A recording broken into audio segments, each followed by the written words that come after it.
Welcome back to the Relentless Minds podcast. I am your host, Lori Jimenez. I created this platform with a sole mission, and that is to inspire people of all backgrounds to create the change they wish to see in their lives and in the world by sharing the examples of those who are. As a listener, you will hear the stories of ordinary men and women with extraordinary stories of overcoming adversities in order to experience the life they dream of. All of these individuals share a common interest. They desire a change for the better, and they are in a relentless pursuit to create that for themselves. If you're looking for inspiration to overcome challenges in your own life to create a life that you desire to have, then you have come to the right place. You see, the truth is, people everywhere are fighting for what they believe in, and together, with relentless action and mental strength, I have no doubt that we can fulfill that dream. Welcome back to the Relentless Minds podcast. Today I have with me Lenin Raghuvanshi. Lenin is the co-founder of PVCHR, also known as People's Vigilance Committee on Human Rights, which he founded with his wife Shruti in 1996. PVCHR is a community-based organization which focuses on breaking the feudal hierarchies of conservative slums and villages in India by building up local institutions and supporting them with a high-profile and active human rights network. The ultimate mission is to provide basic rights for all and to eliminate situations that give rise to exploitation and marginalized groups.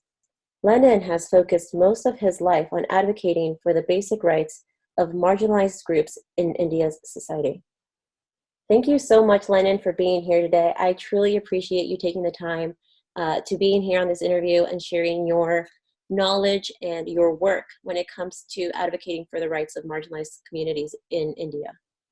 Thank you. Absolutely. So to start off, you've been doing advocacy through PVCHR for 23 years now.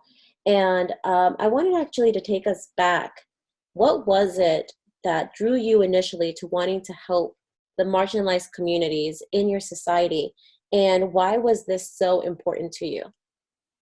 Actually, I learned from my childhood all problems in this part of the world, especially in India, links with the patriarchy and caste system. So there is no options to fight back against the caste and the patriarchy.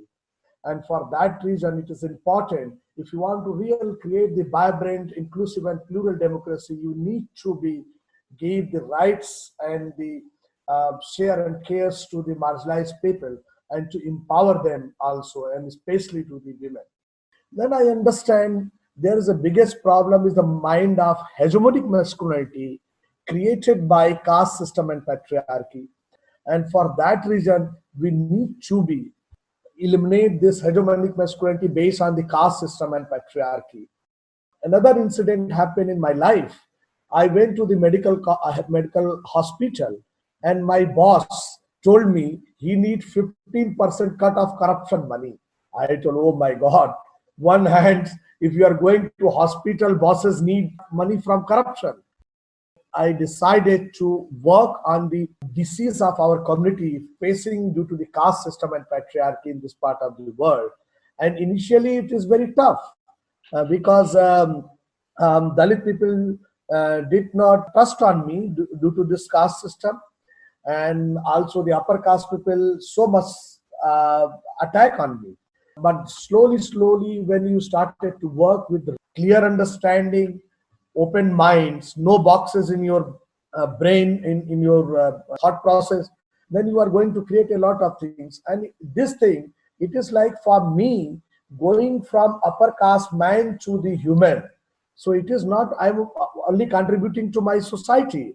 Also, it is thanks to the Dalits and the women who liberated me to the human being. And the feeling of human being is entirely fantastic. It is not only the liberations of the lower caste people and the women, also the liberation of myself, which is very, very important also for the mental health as well as the spiritual health. When you were talking about liberation of the upper castes, can you explain that? But what was it that you felt that you wanted to be freed from? And so that also contributed to your passion in changing the caste system. When I was child, I born in the north ghetto of my village. I found that we did not allow to go into the south ghetto because south ghetto is the Dalit people. Also, we are not allowed to interact with the women except our mothers, and very small way to interact with our sisters and others. So it is not totally free society. It is very Mm, hierarchical, controlled society. I see. And also we are also have very crazy idea.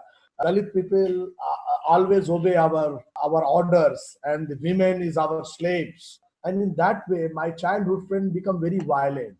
They created the conflict into two groups, and these conflicts become a killing of each other. I lost all my childhood friends, and everybody is running away because they become a mafia. Some people are killed, and some people become very big money making.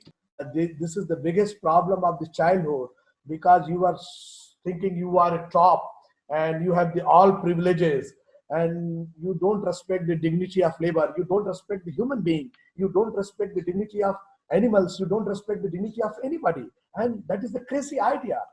And thanks to especially the interns who came from Europe, especially also one and two from the US, Mm. especially the girls, and they talked with me, and I told them, I understand I am patriarchal. Please, in all your talk, uh, please point out where is my patriarchy, where is my sexism, Uh, and they point out one this point, this point, this point, this point, this point, wow. and slowly I reform. And just 4 days before, 6, 7 years, 7 years before, I read the Pedagogy of Oppress of Paulo Freire, and Mm. the Paulo Freire described exploiter community don't have the power to liberate themselves. Only the exploited community is going to liberate exploiter community. So, Lenin, with that said, I would like us to dive into what is the caste system for a lot of people that are listening to this episode that don't understand exactly the amount of discrimination, the oppression, the abuse that lower classes are experiencing in India and other neighboring countries as well that do adopt this system. So if you can give us an introduction to what the caste system is and how it negatively impacts the lower class. A caste system is based on hierarchy, just like a pyramid. And in pyramid, if you are going, upper caste people on the top, Brahmins and the warrior caste people on the top, and the all working class people who are real producers, they are the lower caste people. And all women, according to the rule of the caste system, Manusmriti is a book which describes that all women of all caste belongs to the Sudras. Sudras means the lower caste people. And Sudras has no right of property. They don't have the right of education. They don't have the right of knowledge. They don't have the right of argument.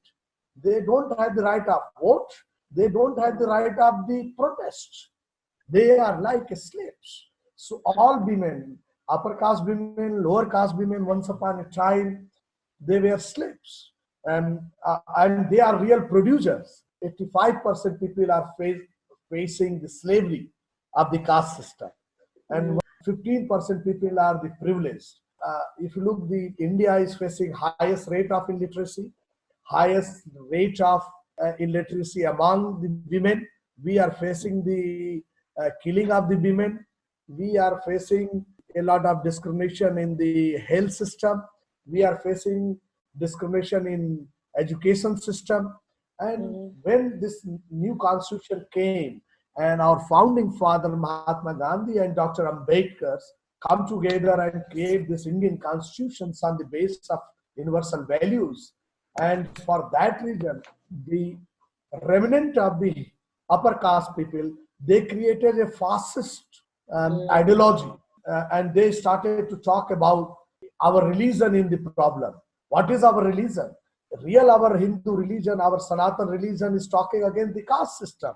Mm. But one sect, very small sect of our feudal structure, talk about the patriarchy, talk about the caste system, and that is against spirit of Indian Constitution, which is against the Mhm. universal values.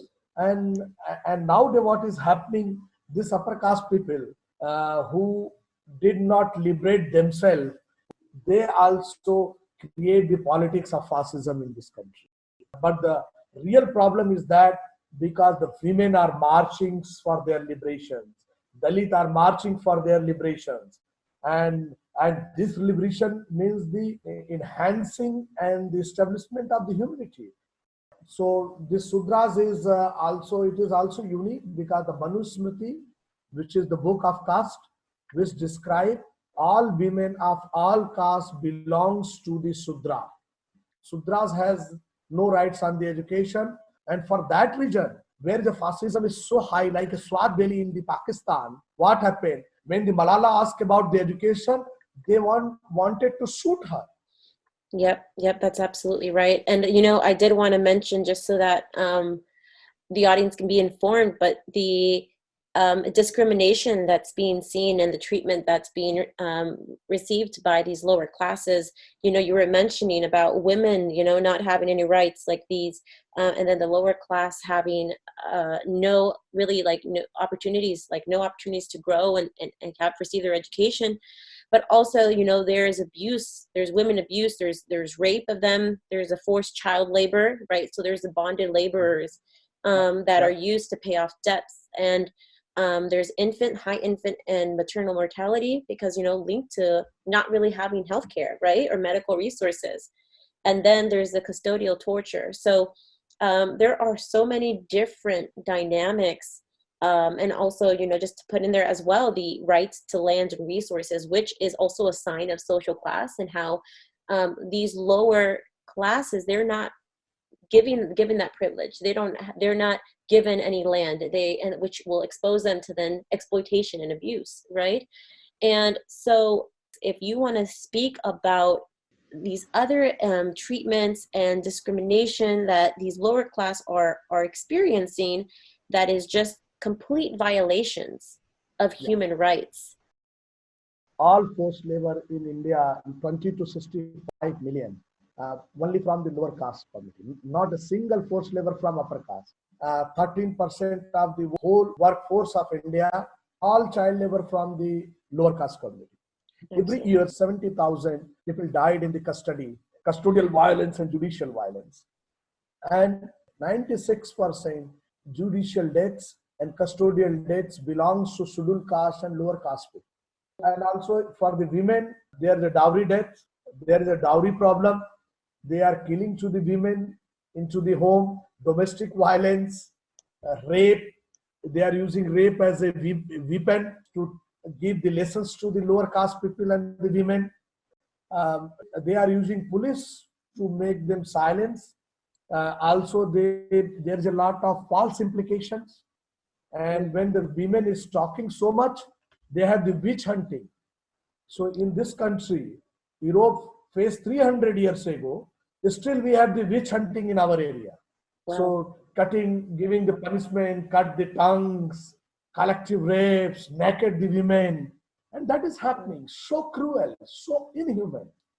So then when it comes to the government, what have they done to try to attempt to reform the current dynamics when it comes to discrimination against the lower class? And how successful has that been?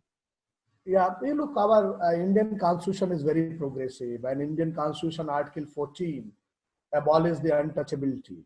Not the caste system, but untouchability on the basis and discrimination on the basis of caste. Mm-hmm. Also, our constitution gave the affirmative rights to the Dalits, scheduled castes and scheduled tribes. So a lot of scheduled tribes and scheduled caste people are everywhere, in the police, in the politics, in the government services, and everywhere. But there is also a lot of discontents because people thought they are snatching their privileges. And for that, also there is a big conflict. On one hand, the government there is legislation, but who is going to implement? Actually, the implementer also based with the mind of caste and patriarchy. You look that many politicians is talking so much fantastic speeches, but they are not giving 33% reservations in the parliament, in the legislative assembly to the women because they are afraid. Still, only 14% women are in our parliament. And if you organize any protest, more than 70% protesters are women. So most important thing, you need the masses into the mobilizations to the women. But when you want to the decision maker and policy maker, you want to make a co-status for the man. So 33% reservation still is not implemented. Also, government is not working very well from the childhood to give the idea of against caste, Gotcha. idea of justice, idea of liberty, idea of feminism, idea of fraternity. Yeah. And what happened in the society, we are learning very differently. And there is a many non-state actors who want to maintain hegemonic masculinity of caste and patriarchy. They started to work in this country from since 1925. They started to organize themselves very systematically and very differently in this country. And nowadays they want to capture the power, and they capture the power in our country, especially the politics, and they become the policy maker. And so nowadays they are doing very differently. So it is very important. We need to start from education. We need to give the mindset at the time of education. Also, we need to become strict and to create a political will. Many things change. 25 years situation was very bad, but now the situation is so much changed. Like in my city, also women become a leaders, and women started to fight. Dalits become a leaders. They started to fight. They started to ask the questions, people like me and others, and they are also start to ascertain their democratic space. But India, every 6% in the world is Indian, and for the better world, we need more speedy reforms of the patriarchy and caste system in this country. And inside there is a big culture against caste system. Inside there is a big culture against fascism and patriarchy. And but the global worlds need to support this process because world is so much globalized. So there's a lot of things I want to touch on. I just want to recap that you were talking about early education and the importance of that, right? Because for the next generations that are coming, they need to adopt a better mindset than their parents and their grandparents when it comes to the caste system, so that we can start to create more equality, right, for women and hopefully eventually abolish the caste system. And then I also wanted to talk about just to recap when it comes to the reform, the legislation that has passed, that India currently does have as policies in place to fight discrimination, which is the independent India's constitution that was passed in 1950. There was the Bonded Labor System or Abolition Act in 1976, which abolishes all agreements and obligations arising out of the bonded labor system, which we know how that affects lower class individuals because they are exploited and they're abused when they are in these positions of bonded labor. And then the Prevention of Atrocities Act, which was passed in 1989, which makes it illegal to parade people naked through the streets and force them to eat feces, take away their land, foul their water, crazy things that, the lower class has to be protected by. But these, still, and I'm happy to hear that you were saying that there is improvement. So in the last 23 years that you've been working with PVCHR, you've been seeing improvement, especially where you are located. But there are still a lot of communities that aren't experiencing that improvement, right? And so I know that you speak a lot about when it comes to the influence of political, economic, and social dynamics that play into why in some areas, there are people that are still resistant. It's still not overly accepted that everybody should be treated equally. And so can we speak about that? I know you've been talking, I learned through my research of what you're doing that there's this culture of impunity, right? So that's one thing. And then also a market democracy and economic globalization. So what are these other dynamics that are just kind of like, political, economic, and social influences that are affecting or counteracting this progression of equality for all? We need to support the system, especially the survivor. For that reason, we need to give the empathy and active listening to survivor. And second hand, we need to implement the laws with more political will. And for that reason, I am looking actually the supports of the market, especially the support of the market to create the democracy. Because the Barbara always says very well, democracy prefers market, market doesn't prefer democracy. And there is no sustainable market without the vibrant democracy. So if for that reason, we need to be create international globalizations, economic globalizations need to be creates human sensibility and create a dynamics to the support the welfare structures, to support the policy reform, to support the finance on the educations for the affirmative action, also the changing the mindset in India and in that regions, because that investment is going to return back to the globes, because every sixth person is an Indian, and India is one of the biggest, largest populations. And if the democratic reforms through the elimination of culture of silence and impunity is going to happen in this part of the world, which is also going to create the influence of their neighboring in Pakistan, Bangladesh, and also going to impact the China in the future. I'm always talking about the democratic capitalism. We need to establish the democratic capitalism, which is based on the rule of law, welfare structures, and as well as the concept of justice. In that way, we need to eliminate this caste system and patriarchy through the non-violence process. And I think that brings us to the work that you're currently doing with PVCHR and the approaches that you have in order to try to establish these basic rights through the advocacy that you do.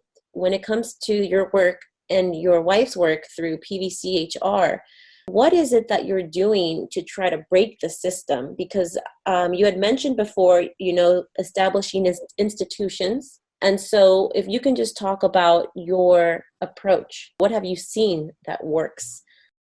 Our most innovative ideas, we choose many villages where feudal structure and caste system and patriarchy is very strong. And we talk with the people, collect their ideas, and provide them psychosocial support if there is any survivor of violence and the torture. So through the testimonial therapy, we provide psychosocial supports on the basis of empathy and the active listening. And we establish focus school. We learned from the Denmark, created this focus school so everybody to speak out, and also there is a diverse understanding. And through the focus school and providing the testimonial therapy, psychological support through testimonial therapy, we intervene into the villages and we brought the cases to the different institutions like National Human Rights Commission, district administration, and also the national government and the state government. And few times we also brought to the international community because we are very systematic, because we need to make the all system responsible. And it is very easy idea, because one urgent appeal we brought for the death of 13 people in one villages. And after our urgent appeal and the support from international community, they received first time ration, food grain. And then what happened? They told, you are master. I told, I'm not master. I'm a watchdog. You are a master. Because, and then I gave the ideas how you are paying the taxes and everything. They have the another issues. And for this another issues, after 8 days, a district magistrate called me from Mirzapur. They organized a very big protest. And this protest is not organized by PVCHR. This protest is organized by community. And they went there and they asked their rights. And slowly, within the years, they become very trained, because we also give the knowledge about the law, how to write and everything. And in that way, they started slowly become leaders. So it is very inculcating process. Also in some villages, we choose in the second phase to work for changing the knowledge, attitudes, and the practice for the maternal health, infant health, and the child health. Because the women is no issue, we found that. And especially the health of women are no issue. And I'm very surprised where especially my life partner, Shruti, worked there, and the girls talk about sanitary pad. To talk about sanitary pad, also, because I have some remnant in my mind. Is very deep from my childhood. But Mhm. I'm very happy Dalit girls, and in front of the boys and the men, they are talking about rights of sanitary pad. They need to use sanitary pad. Why it is important. I'm so happy. Then there is a lot of ripple effects. Mm. Why this is the ripple effects? Because when they have the knowledge, inculcating knowledge, attitudes, and the practice, they told we are not slaves. They started to fight, and Mm. for that reason, institution is changing. Just like our chief minister, Mm. politically I don't like him, but he declared one of the best primary health center in our area where we work. Mhm. Why this primary health center become the best? Because Dalit people mobilize themselves, we mobilize themselves, their knowledge, attitudes, and practice, and they mobilize the institution, and then government started to invest on that, and then primary health center become the one of the best health center of the UP. We are working for the violence against women, and also we are working for the children for the education, and we have the human right educations in the schools. We are also working in 20 madrasas, Muslim schools, for the maths, science, ethics, human rights into the Muslim madrasas. So, giving the knowledge of diversity and pluralism to them. Also, Mhm. the PVCHR have the movements for Neo-Dalit movements. And also we are talking about the inside Islam, the Medina constitution of the diversity and pluralism, and also inside Hindu religion, the concept of diversity and pluralism in our city. And we also release bonded labor, child labor. But after the releasing, we work in this village for 10 years, 5 years, 6 years, always going, talking with them, working with them. So now the 200 villages we liberated Wow. from the feudal structure, and Wow. 200 villages. And what happened? Many Dalits become the village heads. Many women become like a leaders in the political parties. They went to the intermediate and the post graduations, like Bhagwan Allah. They completed their post graduation, and also another organization. They went for the other fellowships, and one and two people who work with us, they become the minister in the government. So in the 25 years, charismatic change. If you are walking slowly, and you believe what the Jesus described life before death, I will tell you many positive things are going to happen for this world. Most important thing, you need to be courage, you need to be patience, you need to be non-violence, and you need to be your commitment and convictions on the universal values. I admire that your approach focused so greatly on these oppressed communities and to go in there and to help them increase their self-esteem, help them to process and to heal from their psychological trauma in order for them to then to start finding their place in society and starting to develop that courage to speak up, and then backed with the knowledge that they do have rights. And I think that's incredible because after so many years, now you're starting to see the reward for your hard work. And that's a beautiful, beautiful thing. And so I just want to say, as a person, thank you for that work. Thank you for the sacrifice, because I'm sure there was a lot of self-sacrifice. And you were mentioning, what's necessary is the courage, is the patience, having those values. And I wanted to ask you about your own values, your own principles that you've established for yourself that help you along this journey. So what is it that keeps you going? What are these principles that that are uncompromising? Yeah, within yourself, non-compromising, the first thing is the non-violence. So non-violence is very important because I need to be discuss every issue very critically, very openly. And third important is the human dignity and the hope and the honors to the people. And we need the peace, but not without justice. So we Mm. need peace with the justice. We have the values to the diversity and pluralism, because we need to honor to be different. It is not, maybe within the organizations, we have many different ideas. And most important thing, most important values, uh, share and care. Because if you create something bigger, especially corporates, business, anything, you need to be share and care, and through the participation of the people to increase yourself. So that is the most important values for our life. And Mm-hmm. also myself, I am very much convinced through my grandmother one values, because she always pray a mother power. And if you look, the Mother Kali is especially Lord Shiva on her feet. Means if the man is not going to remove his egos, war is not going to finish. So most important things to trust on the women power and the women wisdom. Without the involving of the women wisdom, it is impossible to achieve the sustainable peace and the plural democracy and the inclusive justice in this world. So and that is non-negotiable. Absolutely. And I think that that's a very powerful statement because you have always adopted this nonviolent approach, and and the results are still very visible. The impact that you've made, the change that you've been able to make through nonviolence, and that's very important to see because it shows that it is possible. And with so much reform that's already been taking place over the last 20 plus years that you've seen, where will your focus be on now moving forward? You've been seeing the changes take place. There's still a lot of work to do.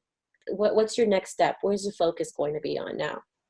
Next step to replicating our work, Mm-hmm. and also to creating a platform for neo-Dalit movements.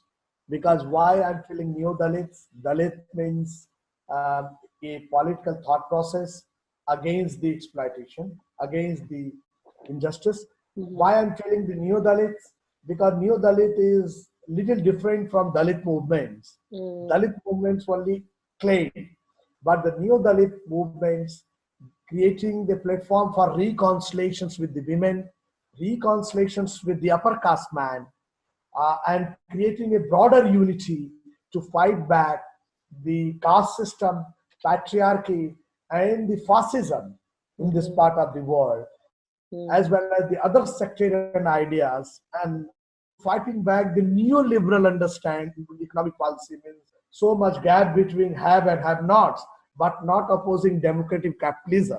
So that is the most important things, because we want to create a businesses with the share and care, with the welfare structures to promoting the democracy. Mm-hmm. So in that way, nowadays I'm organizing this neo-Dalit movements, and also inside country, I'm talking about the shaman culture. Mm-hmm. Shaman culture is means the culture of inclusiveness, which is from the Vedas. We have the caste system. Also, we have the fight against caste system and the patriarchy, and and it is a local thinking, and the same type of local thinking on the base of universal values like a shaman culture, in the culture of inclusiveness. Mm-hmm. Why I'm promoting? Because